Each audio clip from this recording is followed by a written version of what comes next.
I'm Alec. This is kind of a Fistful of Vinyl session. I'm here with my friend Jak, who does Shibby Pictures, and I don't know, man, I was just describing to someone else, we kind of do the same thing on opposite sides of the country. Yeah, I guess so. So, I don't know, if you're watching this, that means you're kind of down to listen to us talk shop for a while. For some reason. Yeah. And we took to Twitter, Facebook, Reddit, encouraged people to ask us questions that they kind of want both of us to answer. And I got a whole list of them right here, but I don't know, maybe we should start with just this idea of, in a 30-second version, what do you feel like you do? What do you feel like Shibby Pictures is? Shibby Pictures to me has always been like, it's the same way that someone, like a band, like what does your band do? You play music, you're expressing yourself. I'm doing that, not good at music, make movies instead, essentially. And it's, is that 30 seconds? I don't know, man. I'm not You said 30 seconds. I just mean like a not one sentence answer. Yeah.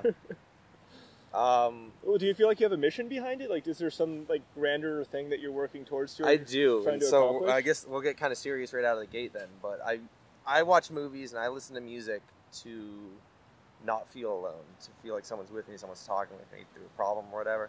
That's why a lot of the movies I make and music videos are kind of very down to earth, very relatable, very accessible, I think. And I want to make the kind of movies and videos that the kind of stuff that I go to not feel alone. I want other people to go to that stuff and feel alone. I want people to not be upset about things and not feel alone. Basically, I'd say was the real mission behind it. That I don't really talk about too much. I just kind of do stuff and I'll just throw it out there. I don't really kind of let people know that there's this motif behind it, but I mean that's cool. Really what it is. It's cool because you're accomplishing that, and I think people are probably feeling that, maybe without even realizing that's the intention behind it. But I think that motif is sort of shared with a lot of the bands in the genres that we work with, in this sort of like DIY punk scene. It's all about this.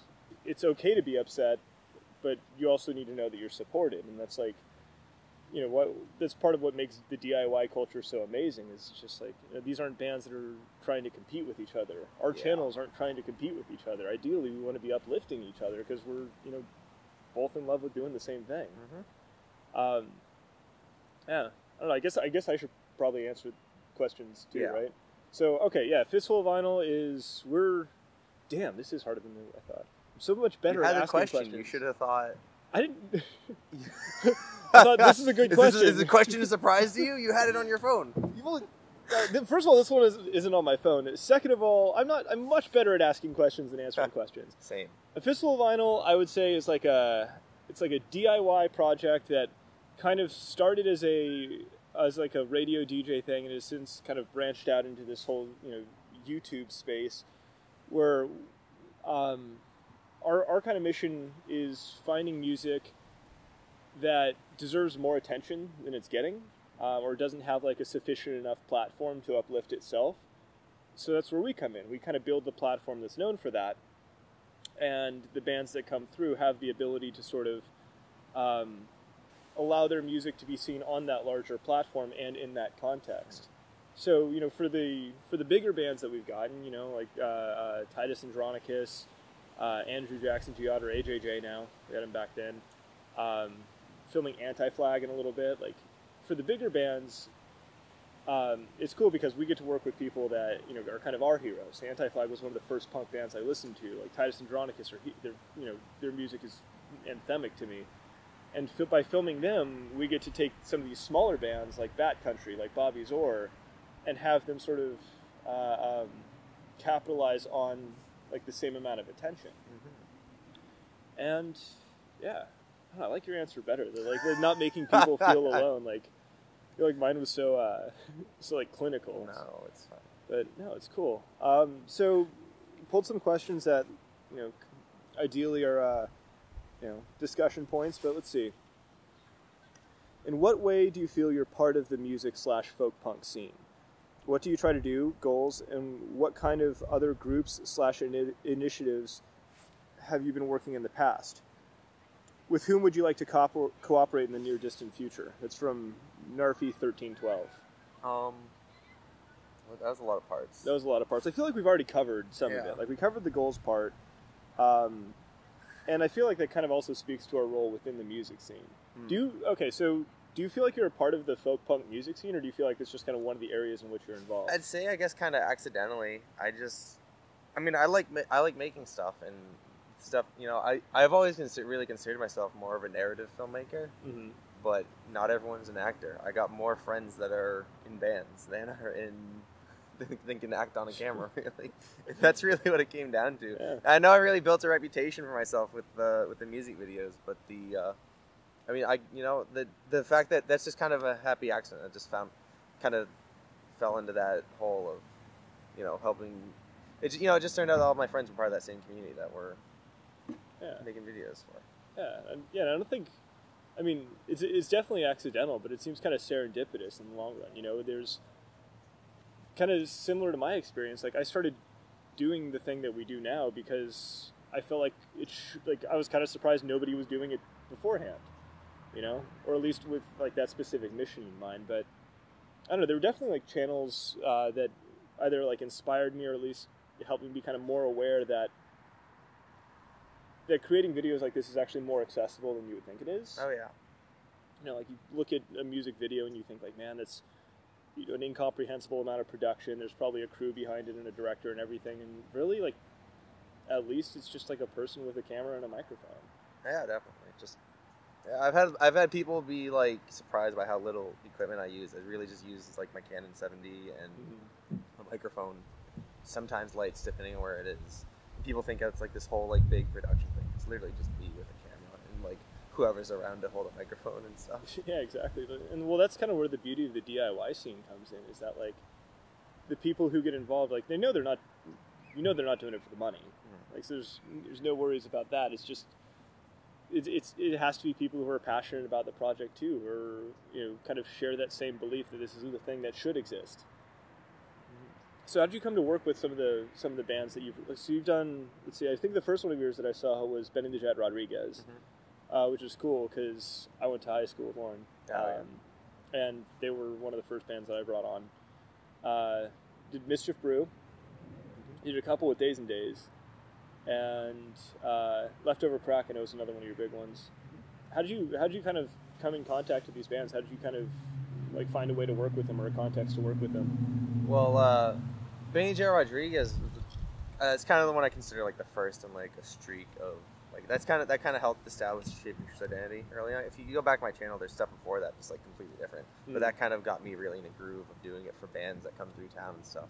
And like everyone I filmed, like Days and Days, they're just bands that were coming through town that I hit up to do a video. And like in Days and Days specifically, we hit off really well and became really good friends. Benny J. Rodriguez that was like the first time we hung out. We did that video. Had you just heard their music beforehand and liked it? Yeah, I was just like, this is awesome. I want to do a video for them. And there's still like, I still listen to bands. I've been listening to like Just Nick, who I just saw yesterday. Yeah. I've been listening to him for like 5 years, and I'd never thought to offer to do a video with him before. So I always forget that it's this thing that I do. Where I'm like, oh, I should offer this band to do a video or something like that. Yeah, it's like, oh, you're in a band and I make videos. Like, why didn't you come up with this? Like, yeah. I don't know. It is cool kind of getting to hear the music first, have that association, and then kind of find the common ground of, mutually wanting to create this thing together. Like, it's all music that I listen to regularly. It's all people, it's all friends. It's all music that I listen to every day. There's bands that'll hit me up out of the blue, which is cool. And I usually, it's kind of tricky for me to do a video for something I'm not already listening to. Yeah. Because I consider everyone that I've done a video for, close friends. And gotcha. I just am lucky that they're all in really good bands. Yeah, well, and that's kind of the challenge of getting bigger with time. Is like there was a point where I would do a session with any band that wanted me to do a session with them. Because I was still trying to cut my teeth on it and trying to figure out like how to accomplish the thing that I was trying to accomplish, which at that point was just proving to myself that I could make videos. We were filming on our cell phones, for God's sake. And then over time, it's like, I became more of an adult and my time became more limited, and there's, stuff that I needed to do to keep myself alive that, like, made me really have to sort of prioritize who I was working with, combined with the fact that, like, with more notoriety comes more bands hitting you up to try to do sessions with them. I have to say no to, like, 20 people a week now. It kind of breaks my heart. I'm still not good at saying no to bands. I don't know. Is that similar to your experience at all? It's just hard for me to do a video first. For something that I'm not already listening to, and I'm already really bad with coming up with ideas. So when I get like an inspiration for something, like I'll just be listening to me like, oh, whoa, this like I get a really good idea for a video and let them know.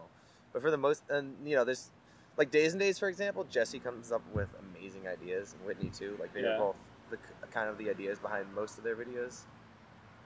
It's really just I'm not good with coming up with ideas. Someone comes to me with a good idea.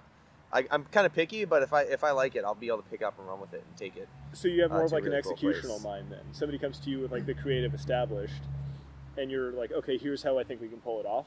Yeah, I'd say so. Interesting, and that's something I've never had to contend with. Is like how to sort of creatively position the videos. I've always considered what we do a little bit more historical, and that we're filming a thing that happened. Mm-hmm. We're not pushing it in any direction. We're just kind of letting it be what it is.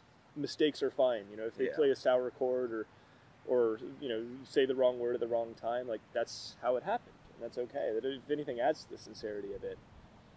But man, yeah, I can't even imagine being like, okay, I have to come up with like a unique narrative structure for this song. So is there a lot of like extrapolation from listening to a song and kind of figuring out what it like visually would translate to? Kind of. It depends. I can be listening to a song a lot and then just 50 times, then I'll just randomly get something, and I'm pretty good if I get a good idea, I'll take a little something and I can kind of expand on it pretty well. Nice. But getting that little like kernel to begin with is kind of tricky. Let's pull some more questions from here. So how'd you get your start? We kind of covered that. You should talk about Punk with the camera behind his/their back. All right, don't tell him, but I think he has really nice hair. Yeah. Don't tell him I said that. Okay, how we perceive ourselves versus how we perceive the other guys. I wonder if he'll watch that far into the video. If he does, no one tell him to see if he watches that far. And it's like, yeah. If you know Brandon who does Punk with a camera, don't tell him that we talked about him. Just let him figure it out for himself. Also, what's up, Brandon? How do we perceive ourselves versus how do we perceive the other guys, I guess each other and Punk with the camera, that put up folk punk videos? Like, do we feel like everyone has their niche, or is there much overlap? And how do we think we'll develop in the future? Again, a lot of questions. That's a big one. So I talked with Brandon about this once, how I kind of felt, we feel like we're doing a similar thing, that I'm kind of the home base and he's kind of like the field operator, so to speak. He's the one like going out and like going to the bands and jumping around, kind of similar to what you're doing, and then I'm the one who's like chained down and has to have bands come all the way to me. Thanks for coming to El Segundo, by the way. But yeah, what kind of differences do you perceive between like what we do, besides like kind of the narrative structure that you were talking about and the historical structure that I use? I don't know, I'd say I feel like you guys probably like you said earlier, you kind of are like doing like how'd you phrase it? You're like preserving something how it is now. Yeah, or how it happened. It's like you guys. It's like it's a good question actually. Thank you. Actually, were you not expecting one? Surprisingly good question. That's way less crappy than your other questions. I feel like you guys are like what you said, like preserving something is how it is now. Mm-hmm. And you guys are kind of like providing something for people to like go and listen to, and it's like an alternative new version of a song or something. It's like acoustic or whatever. And I guess mine I guess kind of sounds kind of selfish, I guess, when I do it, but I feel like I'm just like collaborating with other bands for my own self-expression. Yeah. And I feel like other people just kind of latch on and like it. And I don't think that's selfish. I think you're right to say that's collaborative. Yeah. In the same way that I had a just great discussion about this last night. Is I think as soon as a piece of art gets released, it stops being the sole ownership of the artist. Mm-hmm. Like, and who was I talking to? I disagree, because people rip my videos and change them, put them online and make them look like crap, and I'm like, come on. Well, and aside from like an intellectual property perspective, I mean to say that like, as soon as art is created, even if you're as an audience member, like you're bringing your own interpretations to it. And maybe it's something that like the artists themselves didn't intend to put in there, but it's not less valid because the artist didn't intend you to get that out of it. Yeah, I've had people dig into my videos and be like, in my Quinn Sakala video, someone's like made up this reason why he's bleeding out of his mouth. I was like, yeah, that's totally it. But in reality, it's just the line in the song. I was like, oh, this would be an interesting visual. Well, yeah, that's like exactly the point. Is you know, you're bringing something into it that you find interesting that you get out of the music.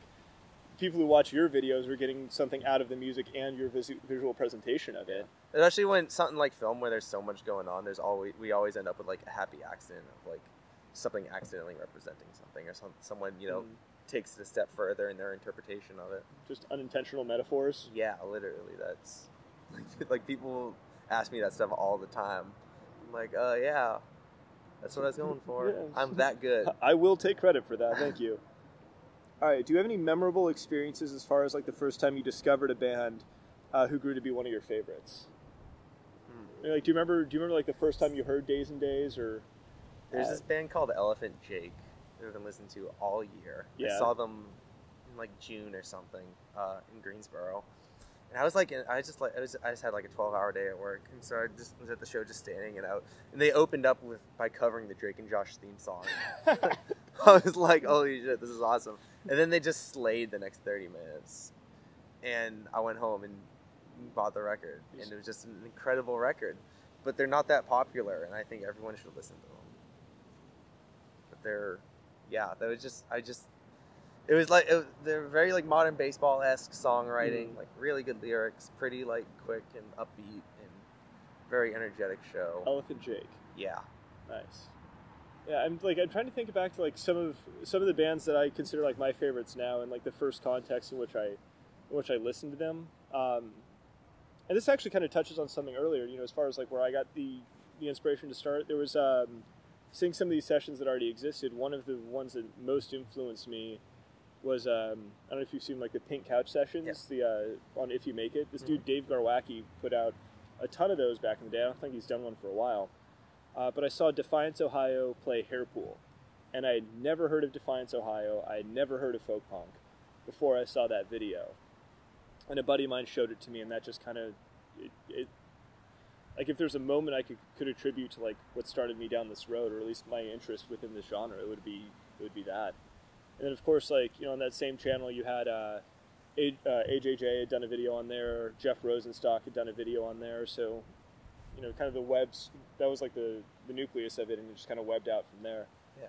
And there's like when I started listening to Matt Pless, is like one of my best friends now. Like he just hit me up for a show randomly, and that was how, you know, we just kept in touch. That was how you first heard him? Like, you know, met one of my favorite people ever, just because he's such a good dude. Yeah, he sucks. Just because he was looking for a show, and we've done videos together, we talked like you know, weekly at least. He first song of his I heard was just like this living room recording of him playing "If I Was a Fountain." Yeah. And whoever he's playing for is like talking during the song, because like we bet him a case of beer that he couldn't write a song in like 20 minutes or something. Yeah. And that's what he came up with, like 4 solid minutes of dense lyrics. Like every couplet in the song has like multiple meanings, and that's like, I don't know how Matt isn't more famous. Like, yeah. Hashtag make Matt Pless famous. Yeah. We're trying. I'm trying. I got an interview of his that I got to put out too. Did he talk about me? I don't remember. Maybe. If he doesn't talk about me, take out everything I said about him in this interview. But leave that part in. Yeah. Yeah. So I don't know. It's cool thinking back to like those like start points, because you never appreciate them for what they are when they happen. You know, you never like, wow, like this moment where I saw this video is going to influence the next decade of my life. It's just like, oh, that was neat, and then it'll be stuck in your head later, and you'll watch it again and be like, oh, I like this about it. And I don't know. Dream band to work with, or dream bands that like are high on your list, or if you could reach out like to. Like realistically, I don't know. Maybe not. I know Green Day's on that list. I've definitely seen like Lorde music videos and Green Day music videos where I'm like, I could have made a better one. Well, yeah. To sound rude. Well, Green Day, most of theirs were made in like the 90s. Give them a break. No, I'm talking even like, yeah, well, I love Green Day. I would love to do a Green Day video one day. That would be the ultimate dream. I used to say the top 2 bands I want to do a video for were Walter Etc. and Green Day, but now it's just Green Day. Now it's just Green Day. The Walter Etc. one. So most people who watch or listen to a Fistful of Vinyl know Jeff Rosenstock is super high on my list. Like, his music inspired me for a super long time, and I would love to just be able to record some of it and talk to him about it. I want to get The Wild on. A lot of the bands that I want to get, like, they're not super active The Wild, anymore. I'd love to have done a video for The Wild. Yeah, I've talked to Diana about it a couple of times, and I get the same promise from them that I get from, like, Taxpayers and Defiance, Ohio, when they were still together. Like, yes, as soon as we're in LA, we'll do this. We're not going to be in LA for a while. Yeah. Frank There was going to be a Taxpayers music video that Noah and I were talking about for a long time. Yeah. But they ended up not doing the tour that we're going to meet up on to do it. So that video doesn't exist. Yeah. Unfortunately. Maybe it will someday. Maybe. Yeah, Frank Turner's high on my list. Has been for a long time. It sucks. Like, as soon as I start listening to these bands, and then they get way more popular, and that bumps them like out of the sphere in which I can offer them something. Yeah. It's like Frank Turner. I started listening to him when like Love Iron Song came out, and it's like, hey, like not a lot of people know about this in the United States. I can be your conduit to getting people in the U.S. to listen to. Yeah. And then like he played the opening ceremony of the Olympics and got signed to I think Universal for a bit, and now he's selling out big venues, and it's like, well, damn it. Yeah. Could you have had like a little bit less success? Like maybe I would have had a shot. But yeah, those are some good ones. Maybe we'll look back at this video and see what we've accomplished since then. Yeah. Well, maybe I'll be famous by the time this comes out. That's the plan. That's the idea.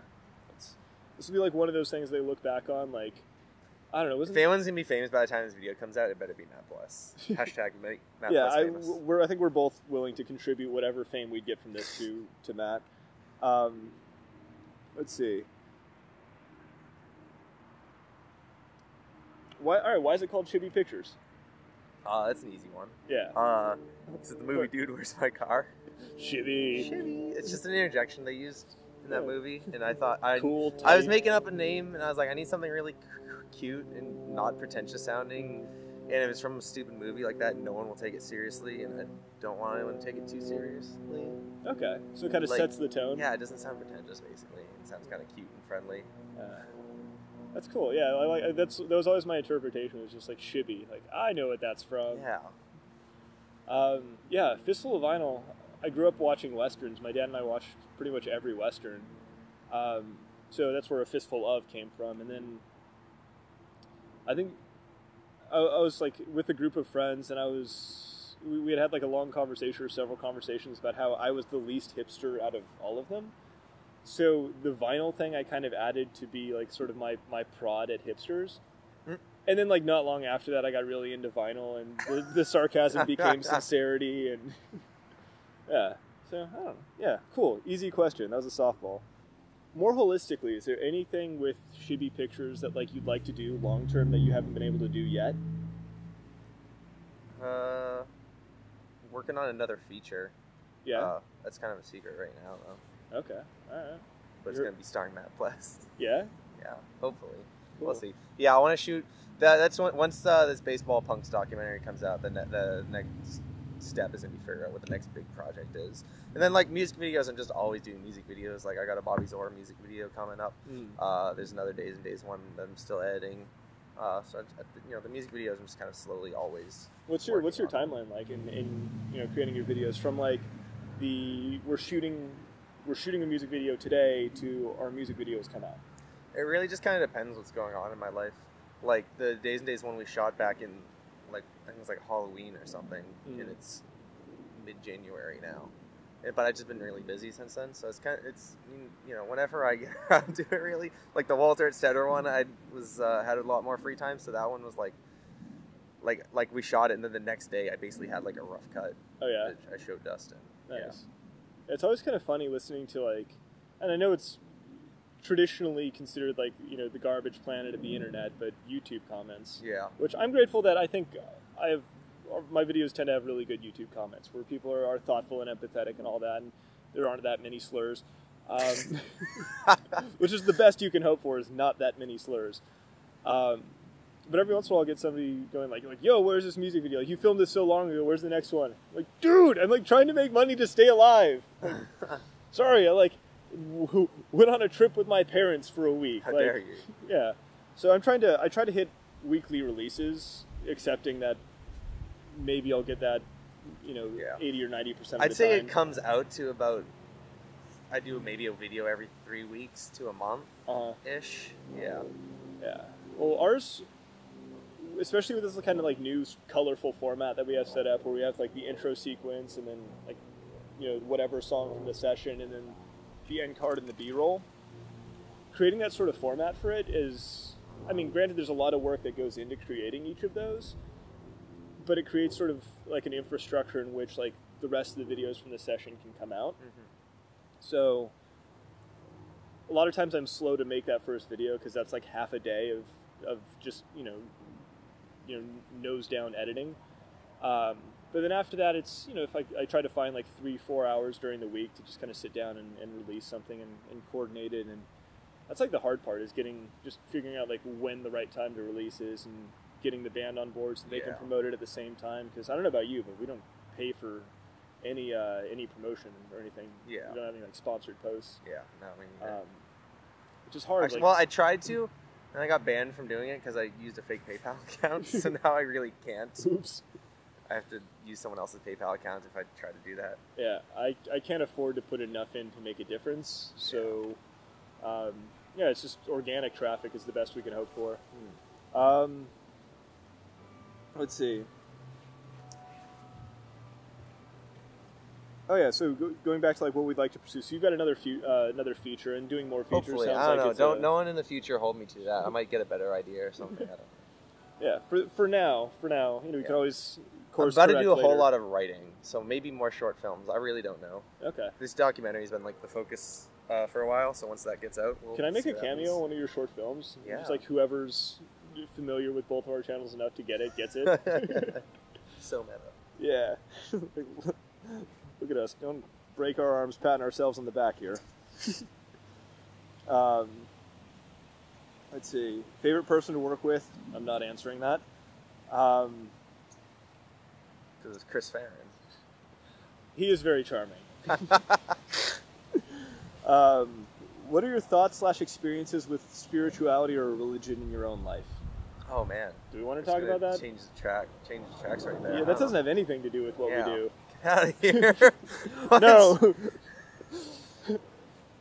Pass. Editing around that one.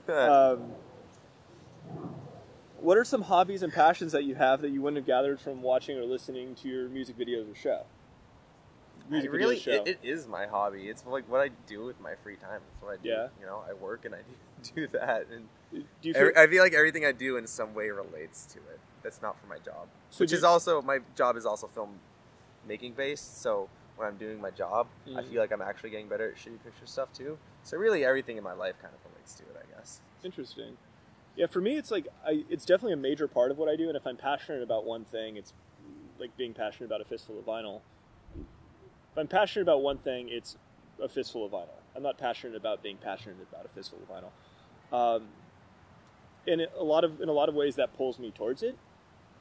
It's still difficult to find the time to do it around. I mean, like I have a lot of other passions. Like I do Krav Maga every Tuesday. Like I do martial arts every Tuesday with my dad. I love like hanging out with my parents. I love cooking. I spend hours a week cooking and just going on adventures and hiking. And so I have a ton of stuff that's always like pulling me towards it. And it just becomes about prioritizing a fistful of vinyl enough to hit the goals that I have with it, like weekly releases. And also not letting that sort of overshadow the rest of my life, because I think that's the point where I'd start to resent it or think of it as an obligation. And I think it's normal to have like the amount of passion you feel for something fluctuate. There's definitely times where it's like, all right, I need to release a video this week. Which one am I going to release? And there's times where it's like, man, I'm so psyched to put this out. And I think that's pretty normal. I imagine musicians feel similarly of like, oh, I'm so psyched to play this show. Or like, okay, I'm just going to zone out for half an hour while I play the songs that everybody knows. But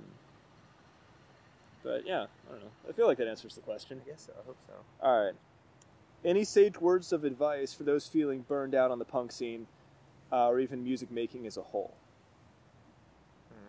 I think, and this kind of touches on what we were discussing earlier, like, as far as whether or not we consider ourselves punks or folk punks, like, I do consider myself a punk, but I feel like I have a different idea of what punk is than most people, where, to me, punk is, pursuing your passions and kind of figuring out unique ways to contribute to the community that you participate in, and being the type of person that, like, you behaving in the way that would reinforce what you want the world to look like.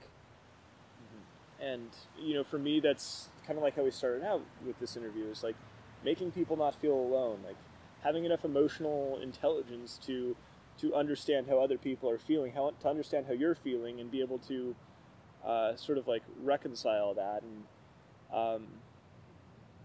And that's part of why, like, in my interviews, it's always about trying to pursue the human element of these artists, because somebody listens to Pat the Bunny, it seems kind of shamefully common that people forget that Pat the Bunny is something besides just a musician. So they don't understand why he's, like, taking a break from music right now, because, like, turns out he exists outside of the music he creates. So in trying to showcase the human side of the artist, I guess I'm trying to create a more, like, emotionally intelligent or empathetic environment where people get that, like, sometimes a musician is just a dude with a guitar, or like a person who's good at singing, or who's somebody who's passionate about that. But I don't know. What about you? What would you say to somebody who's, like, feeling disenchanted about punk? I don't know. That's a lot. I mean, do you ever feel like that sort of, like, the wind leave your sails temporarily? I'm pretty lucky. That's very resolute. I'm impressed. Yeah, I've kind of just been doing it for like 5 or 6 years straight, just non-stop making videos and going to shows. But it never feels like you're on autopilot. It feels like you're invested the entire time. No, I'm very deliberate to avoid a process of my music. I try to avoid the method. I can't think of the right word. Sort of the like formula. Like I try to avoid a formula for my videos. That's interesting. Just in how I make them specifically. We're so opposite on that. It seems like, or I need that structure. I need that formula. I don't like it. I try to, because I can't reinvent the wheel every time. I don't have time to do that. Because, like, I've had people, like, ask me to do videos and, like, oh, I really like that misanthropic drunken loner video. I'm like, that was really just us, like, fucking around, like, hanging out with my camera, like, I don't. So to me, it's like I made that video of us hanging out with my camera doing silly stuff. Now I'm gonna, try to do something different, like that split screen video I did for them. Every video I think I try to make different from the last. Have like a unique concept. And like if I take away the logo at the beginning, I want you to not even be able to tell it's a Shibby Pictures. Interesting. Yeah, very opposite on that. Like I want. If a Fistful of Vinyls weren't branded, I want somebody to look at that and be like, this feels like a Fistful of Vinyls session. Yeah. But I think that kind of also we do different things, too. Yeah, you've got, like, the narrative approach, and I've got the historical approach. Like, and I want that sort of consistency. I want that continuity. Yeah, cool. Respect. I've always said that if I could do one thing differently, I would have just not let anyone know who Shibby Pictures was. And it would have just been, like, this, like, masked guy that only, like, the bands have done it would be, and I want to make it, like, this huge mystery. Videos. So this interview is, like, super counterintuitive to what I've always wanted. I've always kind of liked the fact that I just, like, would hide. Just, like, these videos would just pop up, and people kind of started picking up. But every now and then, people will be, like, I'll be talking to someone, and then just having a conversation, like, describe what I do, and they're like, hey, are you that Shibby Pictures guy? Nice. Which I love, like, the mystery of it. Maybe I'll just cancel Shibby Pictures and do a new thing, and just no one will know who I am. Sucks that I like bringing out the human side of things. Yeah, I know. I'm just like record keeping. I'm like, hey, everyone, this is the guy. This is the one who does Shibby Pictures. Secret's out. This is what he looks like. I've started ending my more recent interviews with, I don't know if you play Dungeons & Dragons at all, but this is a D20. And I've got a list of corresponding questions, and I like to have my guests roll the D20, answer the corresponding question. They're just kind of fun stuff. So I think we should both do this, Tim, this interview. All right. I like that. All right. Let's see it. I only like it if I get a good question, I guess. You might not like it. Let's see. 7.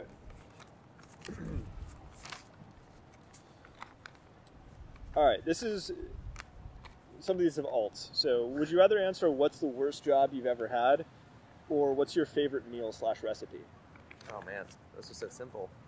Right? Worst job I ever had. Worst job you ever had? That's the one I want to answer. I don't know.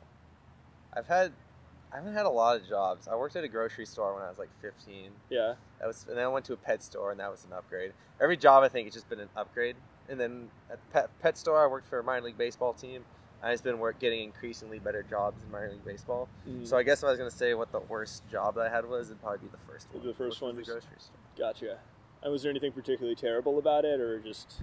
This is in Boston, so when I had to push carts in like the rain and like the snow, that wasn't fun.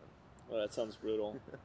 I think for me, I worked at this Chinese restaurant when I finished college, and I just, like, there's so much stuff that was just like poorly run about that place, and like probably bordered on illegal.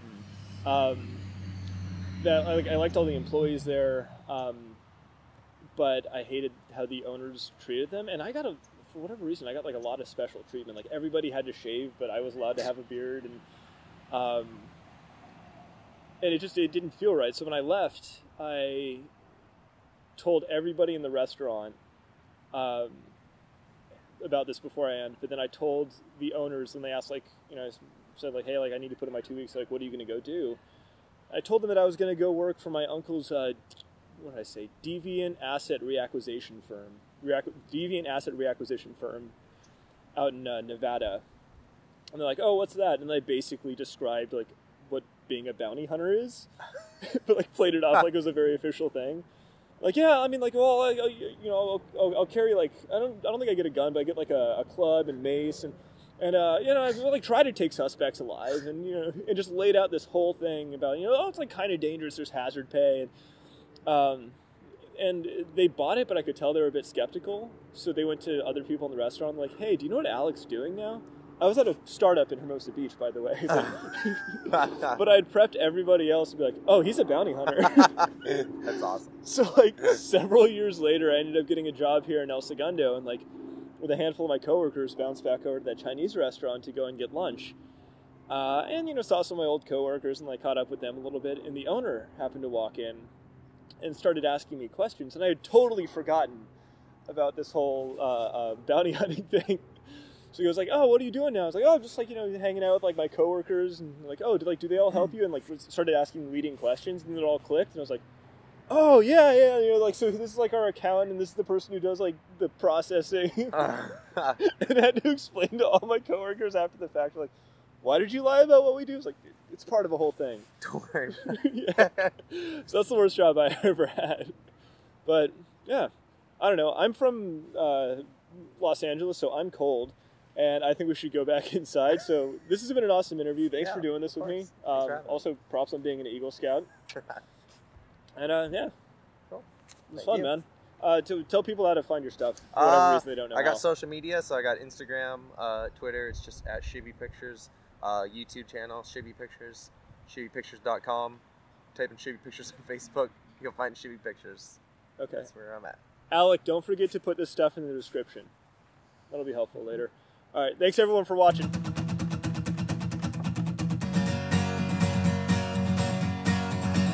Someone asked me if I found God. Yes, I think we've met a couple times, but I'm not sure if it was him, 'cause I can't look him in the eye. I think C is open, actually. My conscience in the guilty night that said I'll see you on the I'm day good you at die. being here. I'll see you on the day you die. I'll see you on the day you die.